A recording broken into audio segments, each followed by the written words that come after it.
ಹರೇ ಶ್ರೀನಿವಾಸ. ಹರಿ ಶ್ರೀಂ ಶ್ರೀ ಗುರುಭ್ಯೋ ನಮಃ. ಹರಿ ಶ್ರೀಂ ಶ್ರೀ ಗುರುಭ್ಯೋ ನಮಃ. ಇವತ್ತು ಶ್ರೀ ಪುರಂದರದಾಸರ ರಚನೆ ಶ್ರೀ ತುಳಸಿ ಮಹಿಮಾ ಸ್ತೋತ್ರ ಸುಳಾದಿ. ಇದು ತುಂಬ ಹಿಂದೆನೆ ನಾನು ತುಳಸಿ ಪೂಜೆಯ ಒಂದು ದಿನನೇ ಈ ಒಂದು ಚಿಂತನೆಯನ್ನ ಮಾಡಬೇಕು ಅಂತಿದ್ದೆ. ಆಗಲಿಲ್ಲ, ಆಫೀಸ್ ಕೆಲಸ ಇದರಿಂದ ಇದನ್ನ ಮಾಡ್ಲಿಕ್ಕೆ ಆಗಲಿಲ್ಲ. ಆದರೆ ಈಗ ಒಂದು ಸಂದರ್ಭ, ಈ ದಿನ ಭಗವಂತ ಪ್ರೇರಣೆ ಮಾಡಿ ತಾನೇ ನಿಂತು ಮಾಡಿಸ್ತಾನೆ. ಇದರ ಚಿಂತನೆಯನ್ನ ಮಾಡ್ತಾ ಹೋಗೋಣ, ಅರ್ಥ ಚಿಂತನೆಯನ್ನ ಮಾಡ್ತಾ ಹೋಗೋಣ. ಇದರ ಮುಂಚೆ ನಾವು ತುಳಸಿಯ ಬಗ್ಗೆ ಒಂದು ಸ್ವಲ್ಪ ವಿಷಯವನ್ನ ತಿಳಿದು ಆಮೇಲೆ ಈ ಒಂದು ಸ್ತೋತ್ರದ ಸುಳಾದಿಯ ಚಿಂತನೆಯನ್ನ ಮಾಡೋಣ. ತುಳಸಿ ಯಾರು ಅಂತ ಹೇಳಿದ್ರೆ, ಸಮುದ್ರ ಮಥನದ ಕಾಲದಲ್ಲಿ ಧನ್ವಂತ್ರಿ ರೂಪನಾಗಿ ಭಗವಂತ ಬಂದಾಗ ಆ ಸುವರ್ಣ ಒಂದು ಕಳಶದಲ್ಲಿ ಆ ಭಗವಂತ ಅಮೃತವನ್ನ ತರ್ತಾನೆ. ಆಗ ಆ ಭಗವಂತ ಧನ್ವಂತ್ರಿ ರೂಪದಿಂದ ಬಂದಾಗ ಆ ಭಗವಂತನ ಕಣ್ಣಿನಿಂದ ಒಂದು ಆನಂದವಾದಂತ ಭಾಷ್ಪಗಳು, ಆನಂದದ ಕಣ್ಣೀರು ಬಂದಾಗ ಆ ನೀರಿನಿಂದ ಉದ್ಭವಿಸಿ ಬಂದವಳೆ ತುಳಸಿ ದೇವಿ ಅಂತ ಹೇಳಿ ತಿಳಿಸ್ಕೊಡ್ತಾರೆ. ಅಷ್ಟು ಪ್ರಿಯಳಾದವಳು ಕೃಷ್ಣನಿಗೆ, ಪ್ರಿಯಳಾದವಳು ಭಗವಂತನಿಗೆ. ಯಾಕೆ ಅಂದ್ರೆ ಆ ಭಕ್ತಿ ಭರಿತಳಾಗಿರ್ತಾಳೆ.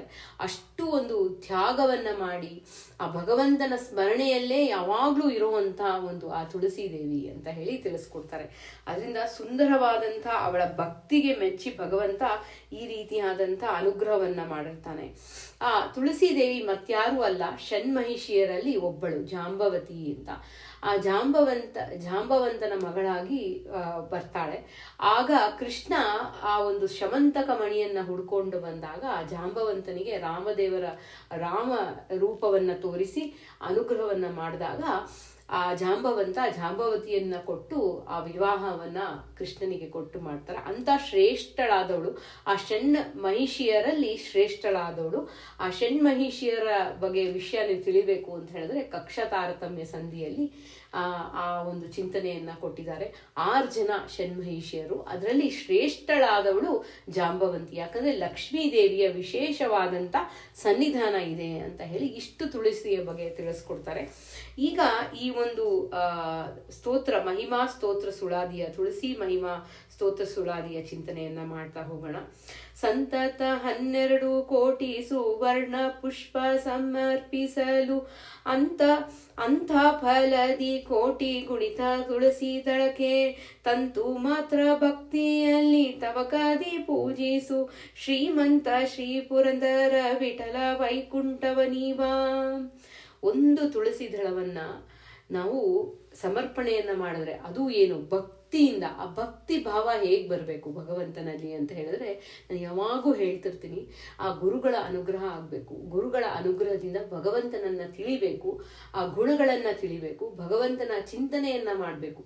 ಇವಾಗ ಒಬ್ಬ ಮನುಷ್ಯನನ್ನ ಸುಮ್ಮನೆ ನೋಡಿದಾಗ ಯಾರು ಏನು ಅಂತ ನಮಗೆ ತಿಳಿಯೋದಿಲ್ಲ. ಯಾರೋ ಬಂದು ಹೇಳಿ ಪರಿಚಯವನ್ನ ಮಾಡಿಕೊಟ್ಟಾಗ, ಆ ಒಂದು ಒಡನಾಟದಿಂದ ಒಳ್ಳೆಯ ಒಂದು ಗುಣವನ್ನ ತಿಳಿದಾಗ ಆ ಒಂದು ಪರಿಚಯವಾಗುತ್ತೆ. ಹಾಗೆ ಹರಿಕಥಾಮೃತ ಸಾರದಲ್ಲಿ ಜಗನ್ನಾಥದಾಸರು ಮಂಗಳಾಚರಣ ಸಂಧಿಯಿಂದ ಭಗವಂತನ ಪರಿಚಯವನ್ನ ಕೊಟ್ಟು, ಅವರ ಒಂದು ಎಲ್ಲ ಪರಿವಾರದ ಪರಿಚಯವನ್ನ ಕೊಟ್ಟು, ಮತ್ತೆ ಕರುಣಾ ಸಂಧಿಯಿಂದ ಭಗವಂತನ ಕರುಣಾ ಗುಣದ ಚಿಂತನೆಯನ್ನ ಮಾಡಿಸಿ ನಮ್ಗೆ ಅನಂತ ಬೇರೆ ಬೇರೆ ಗುಣಗಳ ಒಂದು ಚಿಂತನೆಯನ್ನ ಭಾಗವತ, ಮಹಾಭಾರತ, ರಾಮಾಯಣದಿಂದ ಬಂದಂತ ಕಥೆಗಳ ಶ್ರವಣವನ್ನ ಮಾಡಿ, ಹರಿಕಥಾಮೃತ ಅದಕ್ಕೆ ಅದಂಥ ಅಮೃತ, ಅದೆಲ್ಲ ತಿಳಿದು ಆ ಭಕ್ತಿ ಭಾವ ಬರುತ್ತೆ ನೋಡಿ ನಮ್ಗೆ ಭಗವಂತನಲ್ಲಿ.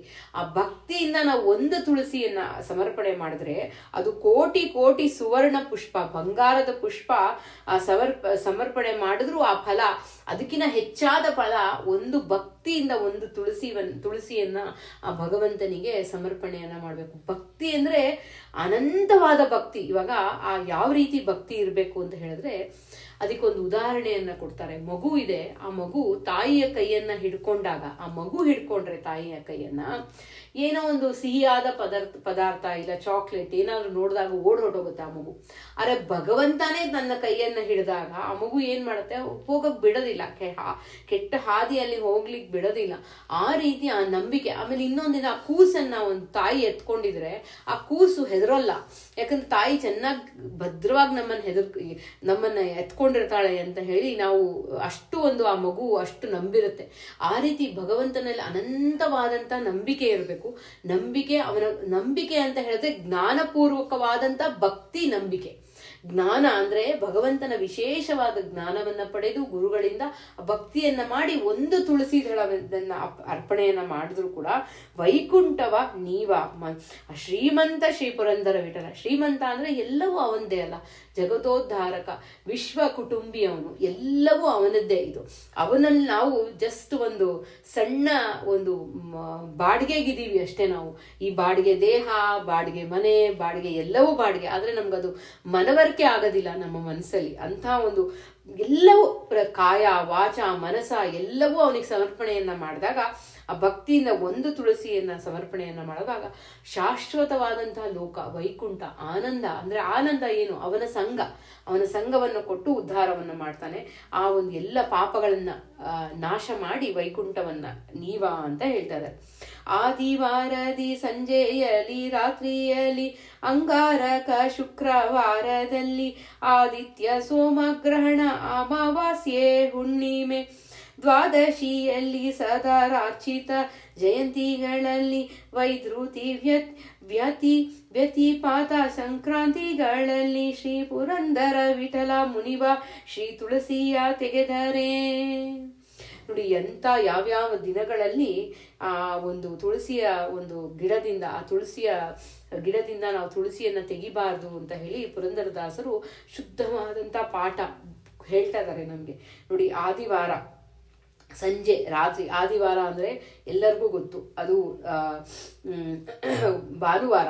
ಅಂಥ ಒಂದು ಆದಿವಾರದಲ್ಲಿ ಸಂಜೆಯಲ್ಲಿ ರಾತ್ರಿಯಲ್ಲಿ ತೆಗಿಬಾರ್ದು. ಅಂಗಾರ ಶುಕ್ರವಾರದಲ್ಲಿ, ಅಂಗಾರ ಅಂತ ಹೇಳಿದ್ರೆ ಆ ಒಂದು ಮಂಗಳ ಗ್ರಹ ಇರುವಾಗ ಮಂಗಳವಾರ ಅಂತಾನು ತಗೋಬಹುದು ನಾವು. ಅಂಗಾರಕ ಶುಕ್ರವಾರದ ದಿನ. ಹಾಗೆ ಆದಿತ್ಯ ಸೋಮ ಗ್ರಹಣ, ಆ ಗ್ರಹಣಗಳ ಇದ್ದಾಗ ತೆಗಿಬಾರ್ದು ತುಳಸಿಯನ್ನ. ಅಮಾವಾಸ್ಯೆ ಹುಣ್ಣಿಮೆಯ ದಿನ ತೆಗಿಬಾರ್ದು, ದ್ವಾದಶಿಯಲ್ಲಿ ತೆಗಿಬಾರ್ದು, ಸದಾ ರಾರ್ಚಿತ ಜಯಂತಿಗಳಲ್ಲಿ ತೆಗಿಬಾರ್ದು.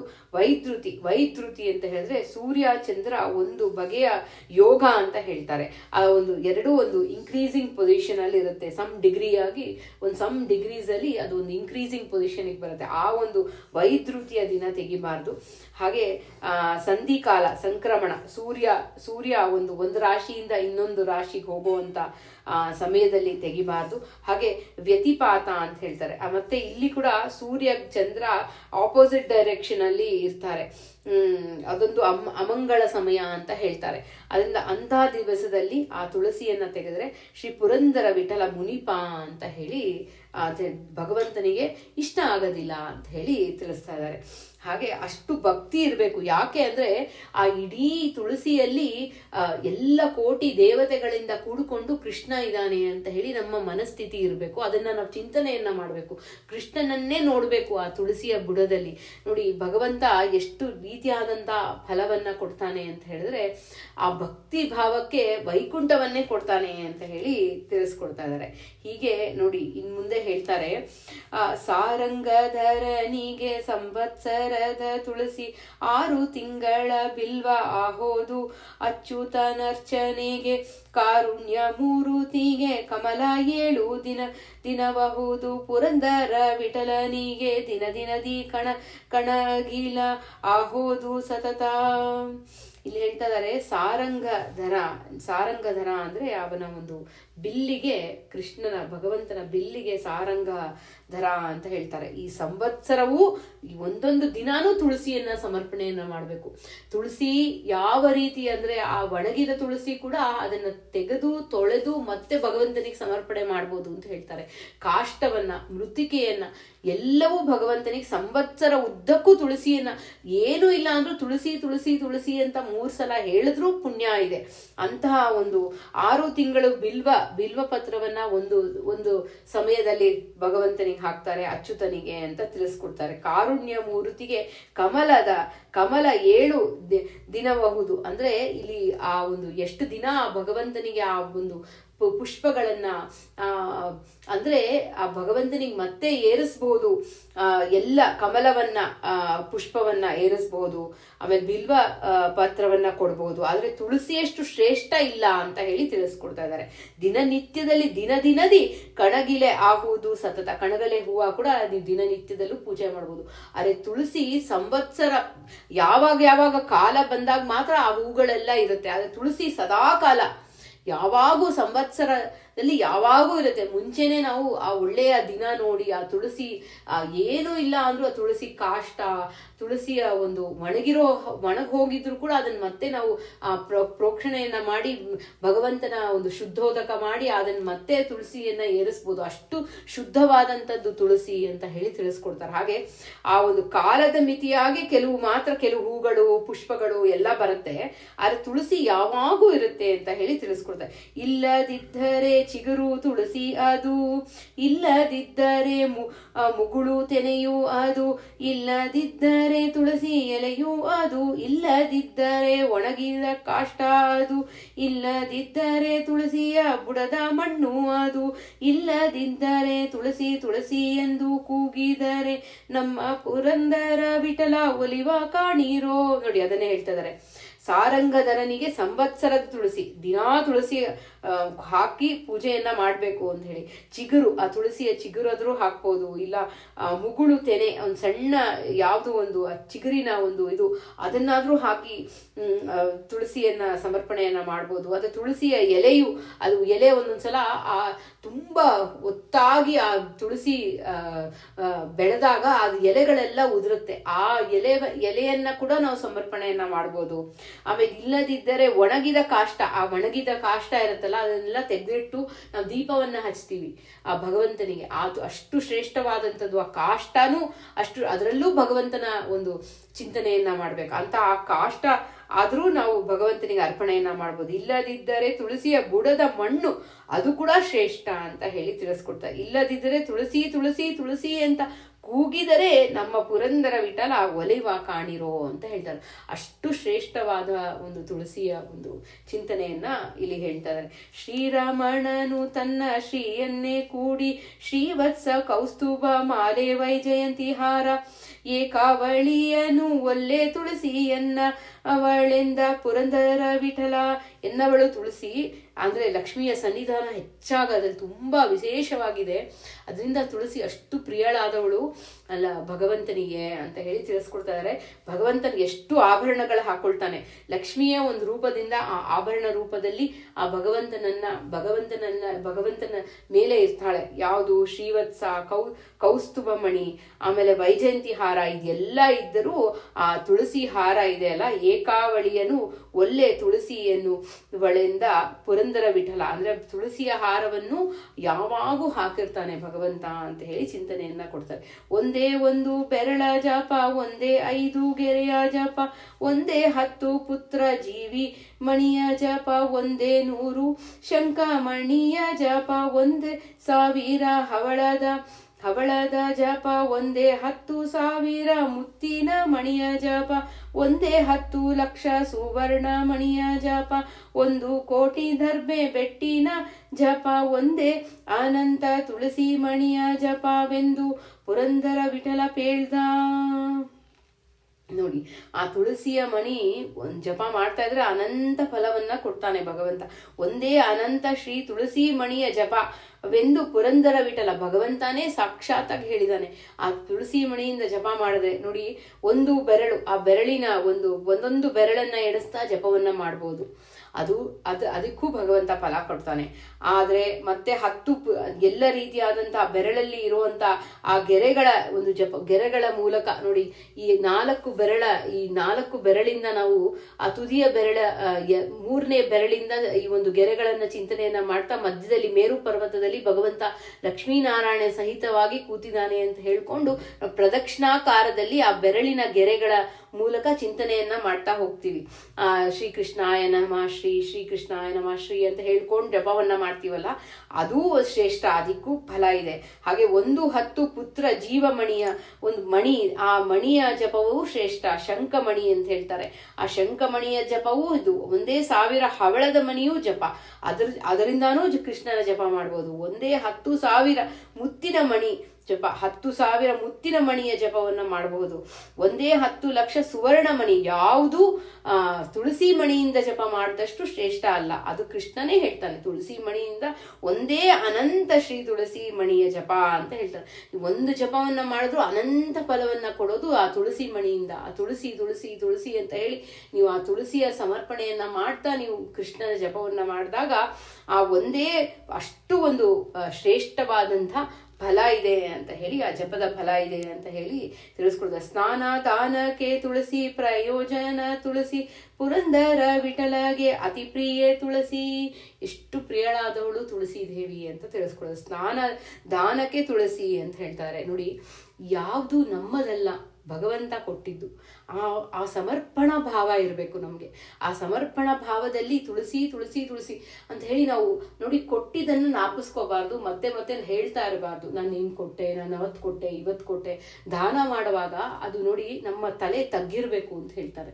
ದಾನ ಮಾಡುವಾಗ ಯಾಕಂದ್ರೆ ಅದು ನಮ್ದಲ್ಲ ಸಂಪತ್ತು, ಆ ಭಗವಂತ ಕೊಟ್ಟಿದ್ದನ್ನು ವಿ ಆರ್ ಜಸ್ಟ್ ಮೀಡಿಯೇಟರ್ಸ್, ನಮ್ಮ ಮಧ್ಯದಲ್ಲಿ ಒಂದು ಇನ್ಸ್ಟ್ರೂಮೆಂಟ್ಸ್ ಅಷ್ಟೇ. ನಮ್ಮಲ್ಲಿ ನಿಂತು ಕೊಡಿಸ್ತಾನೆ, ಅವರಲ್ಲಿ ನಿಂತು ತಗೊಳ್ತಾನೆ, ಎಲ್ಲವೂ ಅವನೇ ಮಾಡಿಸ್ತಾ ಇರೋದು ಭಗವಂತ. ಆಗ ಈ ಸ್ನಾನ ದಾನ ಜಪ ಏನ್ ಮಾಡಿದ್ರು ಕೂಡ ಆ ಭಗವಂತ ತುಳಸಿ ಅಂತ ಹೇಳಿ ಆ ತುಳಸಿಯ ಮೂಲಕ ನಾವು ಸಮರ್ಪಣೆಯನ್ನ ಮಾಡಿದಾಗ ಅಷ್ಟು ಅಂದ್ರೆ ಇದು ತುಳಸಿಯ ಮೂಲಕ ತುಳಸಿ ತುಳಸಿ ಅನ್ನೋದೇನು ಸಾಕ್ಷಾತ್ ಲಕ್ಷ್ಮೀದೇವಿನೇ ಸೇವೆ ಮಾಡ್ತಾ ಇದ್ದಾಳೆ ಅನ್ನೋ ಭಾವ ಇರಬೇಕು. ಪಾರ್ಥೀರಮಣ ಮುಖ್ಯ ಪ್ರಾಣಾಂತರ್ಗತ ನಾಗಿ ಭಗವಂತ ಅದನ್ನ ಎಲ್ಲ ದೇವತೆಗಳು ಒಪ್ಪಿಸ್ತಾರಂತೆ. ಭಗವಂತ ಗೃಣೀನಾಮಕನಾಗಿ ನಮ್ಮ ಹೃದಯದಲ್ಲಿದ್ದಾನೆ. ಅಲ್ಲಿ ಲಕ್ಷ್ಮೀದೇವಿ ಸೇವೆ ಮಾಡ್ತಾ ಇರ್ತಾಳೆ. ಎಲ್ಲ ದೇವತೆಗಳು ಬಂದು ಏನೇನು ಕಾರ್ಯವನ್ನ ಮಾಡಿಸ್ತಾರೋ, ಇಂದ್ರಿಯಾದಿ ದೇವತೆಗಳು ಎಲ್ಲ, ಬ್ರಹ್ಮ ವಾಯು ಸರಸ್ವತಿ ಭಾರತೀಯರು ಎಲ್ಲ ದೇವತೆಗಳು ಭಗವಂತನಲ್ಲಿ ಈ ಎಲ್ಲ ಜೀವರಿಂದ ಮಾಡಿಸಿರುವಂತ ಪ್ರತಿಯೊಂದು ಹಂಸ ಜಪದಿಂದ ಹಿಡಿದು ಎಚ್ಚರ, ನಿದ್ದೆ, ಕನಸು, ಈ ಎಲ್ಲದರಲ್ಲೂ ಆ ದೇಹದಲ್ಲಿ ಆಗ್ತಾ ಇರುವಂಥದ್ದು, ಶರೀರದಲ್ಲಿ ಯಾವ್ಯಾವ ವ್ಯಾಪಾರಗಳನ್ನ ಮಾಡಿಸ್ತಾರೋ ಎಲ್ಲ ಕರ್ಮಗಳನ್ನು ಭಗವಂತನಿಗೆ ಅರ್ಪಣೆಯನ್ನ ಮಾಡ್ತಾರೆ. ಈ ಚಿಂತನೆ ಮಾಡಿ ನಮ್ಗೆ ತುಳಸಿ ತುಳಸಿ ಅಂತ ಹೇಳಿ ನಾವು ಚಿಂತನೆಯನ್ನ ಮಾಡಿ ಅವನಿಗೆ ಚಿಂತನೆ ಅವ್ರು ಮಾಡ್ತಾರೆ ಅನ್ನೋ ಒಂದು ಚಿಂತನೆ ನಮ್ಮ ಮನಸ್ಸಿಗೆ ಬಂದ್ರು ಅನಂತವಾದಂಥ ಫಲ ಕೊಡುವಂಥದ್ದು ಇದು. ಆ ಸುಳಾದಿಯ ಚಿಂತನೆ ಮಾಡೋದೇ ನಮ್ಗೆ ಒಂದು ಭಗವಂತನ ದಯೆ ಇದ್ರೇನೆ ಸಾಧ್ಯ, ಇಲ್ಲ ಅಂದ್ರೆ ನಾವು ಸಾಧ್ಯನೇ ಇಲ್ಲ. ಎಲ್ಲವೂ ಅವನ ಅನುಗ್ರಹ, ಎಲ್ಲವೂ ಅವನ ಅನುಗ್ರಹ ಅಂತ. ಸ್ನಾನ ದಾನಕ್ಕೆ ತುಳಸಿ ಪ್ರಯೋಜನ, ತುಳಸಿ ಆ ತುಳಸಿ ತುಳಸಿ ಅಂತ ಹೇಳ್ತಾ ನಾವು ಎಲ್ಲ ರೀತಿಯಾದಂತಹ ನದಿಯಲ್ಲಿ ಮುಳುಗ್ ಹಾಕುವಾಗ ಅಲ್ಲಿರುವಂತಹ ತತ್ವಾಭಿಮಾನಿ ದೇವತೆ ಅಂತರ್ಯಾಮಿ ಭಾರತೀಯರ ಮುಖ್ಯ ಪ್ರಾಣಾಂತರ್ಗತನಾಗಿ ಮತ್ಸ್ಯ ರೂಪನಾಗಿ ಭಗವಂತ ಇದ್ದಾನೆ ಅಂತ ಹೇಳಿ ನೀನೇ ಅದನ್ನ ಮಾಡಿಸ್ತಾ ಇದೆಯಾ ಅಂತ ಹೇಳಿ ಸ್ನಾನವನ್ನ ಮಾಡೋ ಆಗ ನಾವು ಅದನ್ನ ಚಿಂತನೆಯನ್ನ ಮಾಡಿ ತುಳಸಿ ತುಳಸಿ ತುಳಸಿ ಅಂತ ಒಂದು ಬಾಯಲ್ಲಿ ಹೇಳಿದ್ರು ಅನಂತ ಫಲ. ಅದೇ ದಾನಕ್ಕೆ ದಾನ ಮಾಡುವಾಗ ತುಳಸಿ ದಳವನ್ನ ಇಟ್ಟು ಕೃಷ್ಣಾರ್ಪಣವನ್ನ ಕೊಟ್ಟು ಮಾಡುವಾಗ ಅದು ಭಗವಂತ ನನ್ನಿಂದ ನೀನೇ ನಿಂತು ಕೊಡಿಸಿದ್ಯಾ ಅಷ್ಟೇ, ನೀನೇ ಕೊಟ್ಟಿದ್ಯಾ, ನೀನೇ ತಗೊಂಡಿದ್ಯಾ ಅಷ್ಟೇ. ಇದು ನಮ್ಮದೇನೂ ಇಲ್ಲ, ನಾವು ಜಸ್ಟ್ ಒಂದು ಇನ್ಸ್ಟ್ರೂಮೆಂಟ್ ಅಂತ ಹೇಳಿ ತಿಳಿಬೇಕು. ಪ್ರಯೋಜನ ತುಳಸಿ ಪುರಂದರ ಅಷ್ಟು ಅತೀ ಪ್ರಿಯ ತುಳಸಿ, ಅಷ್ಟು ಪ್ರಿಯನಾಗಿ ವೈಕುಂಠವನ್ನೇ ಕೊಡ್ತಾನೆ ಅಂತ. ವೈಕುಂಠ ಅಂದ್ರೆ ಆನಂದದ ಒಂದು ಚಿಂತನೆ. ನಮ್ಗೆ ಭಗವಂತ ಏನ್ ಹೇಳ್ತಾರೆ, ವಿಶ್ವನಾಮಕನಾಗಿ ಎಚ್ಚರ, ನಿದ್ರೆ, ಕನಸು ಇದರೆಲ್ಲ ನಮ್ಗೆ ಎಲ್ಲದರ ಒಂದು ಅನುಭವಗಳನ್ನ ಕೊಡ್ತಾ ಇರ್ತಾನೆ. ಆ ಭಕ್ತಿಯ ಅನುಭವ ಒಂದೊಂದ್ಸಲ ನಿಮ್ಗೆ ಎಲ್ಲಾದ್ರೂ ನಾವು ಒಂದು ಪವಿತ್ರವಾದಂತಹ ಒಂದು ದೇವಸ್ಥಾನ ಸನ್ನಿಧಾನಕ್ಕೆ ಹೋದಾಗ ಆ ಭಗವಂತನ ಅನುಭವ ಆಗುತ್ತೆ ನೋಡಿ.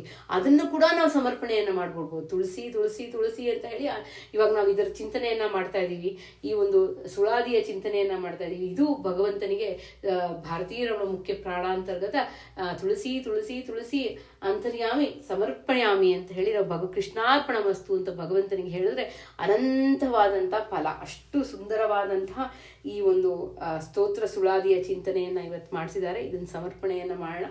ಬಹಳ ಪುಟ್ಟದಾದಂಥ ಒಂದು ಸುಳಾದಿ, ತುಂಬ ಅರ್ಥಭರಿತವಾದಂಥದ್ದು ಸುಳಾದಿ.